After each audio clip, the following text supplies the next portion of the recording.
when doing name response, keep in mind when you're naming your fosters, try to pick something that people are going to keep, because if I teach you to do this, it's going to be very strong.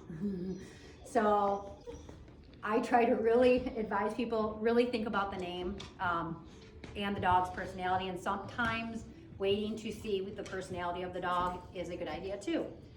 First time name response, we never ever call a name more than one time, ever. So I have really good treats. What I'm gonna do is I'm gonna set him up on a leash because Roxy is downstairs scratching, distracting us, because I want to set him up for success and there's distraction in the environment. So I'm gonna bring him to me, I'm gonna stand on my leash, I'm gonna let him know I have a treat by giving him one. I'm gonna hide him behind my back and then I'm gonna call his name one time. Jay, good boy. If he looks at me, he gets a good boy. I pause for 2 seconds and hand the treat. I have set myself up in a position to where if I say good boy and slowly move my hand out, that takes 2 seconds. Jay, good boy. Now, if he was to get distracted, and I will distract him here in a few minutes, Jay, good boy. We want a one-time instant head turn. If you don't get it, you have 3 backup tools. Your first backup tool would be noise. Makes him turn his head. Good boy. My second backup tool. Usually dogs who are not looking at you have their back to you. If I say his name, which I'm not gonna say, we're gonna pretend like I say it. If I make a noise that we're gonna pretend I made, that didn't work. If I start doing this, look what it does. It makes a head turn. He's like, why are you poking me in the butt? Good boy.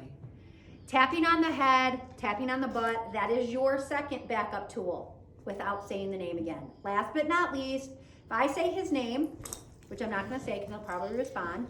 If I was to say his name, make noise, touch his butt, and he didn't respond, I now have my last resort, which is my food. This is a high value food behavior. This is actually good because he's distracted. If I take this treat, what does it do? It interrupts the behavior. I have to have something really good. If he's barking or lunging at another dog after I say his name and none of that stuff works, if I'm able to do this, what have I done? I've redirected the head away from the stimulus. I've got my dog to respond on a very first name response. Then I would move, because that tells me that dog is not ready for that hard of a situation. First off, you don't do this until the dog is trained. But in an emergency situation, that's how I would handle it. If you cannot get your dog to move away with the food, start moving away. The more space there is between the distraction, the more likely you are to get the behavior. Somebody's getting tired. Get the leash off. So I would continue. Jay, good boy. And treat. He doesn't have to give me eye contact. He just has to look in my direction. This is what I like to call the what response. If I call your name, your back is to me, what do? You turn around and you say what? This is how a dog does it. Jay, good boy. That's what I want to see. First time. If something was to distract him, I'm going to actually give him full leash because he will be more distracted if he has full choice of the room, and we'll see what he does there. Jay, good boy. All I want is a head turn. He doesn't have to stay with me. I don't need to release it. Jay, good boy. Jay, good boy. Now I don't do off-leash stuff for at least 3 or 4 weeks. I'm doing off-leash with him so you can see how to handle it. If he goes somewhere else and I call his name, obviously I can't do step 2, which is touching, and it's really hard to get the food. I would have to go to him. Jay, good boy. Also, the name response works along with your recall. If I can call his name and he comes, my recall is going to be stronger when I say it, or I may not need it at all. Jay, good boy. Nice job. So remember, never ever repeat. You have 3 backup tools. If the backup tools are not working, space yourself away from the distraction and start over in a controlled environment. On leash, in a controlled environment, at first is priority. Off leash is only to be done in the house. for a very long time once they're getting it on leash.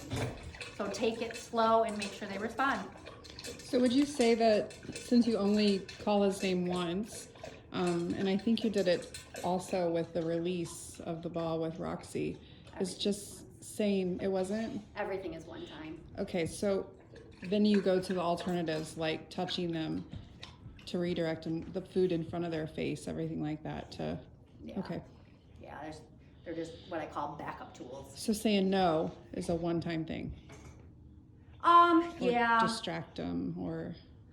I mean, I've said no. Sometimes no can be more than once. No should only come out during naughtiness. Okay. Anyways, it's not meant really to be an interrupter. You should have other things. If he's getting into something and I go, no! Yay. Because I really wasn't doing anything bad. You should get that instant response. And now what I want to do is give him something else to do. You know, he stopped what he was doing, so good dog would be where I want to go with that, and then give him something better to do. Okay. So yeah, I don't use no very often unless it's needed because it needs to have impact. Okay. You know, no is not no this, no that, no all day long, because then it becomes, you know, it's not a serious. Okay. Perfect. Good job.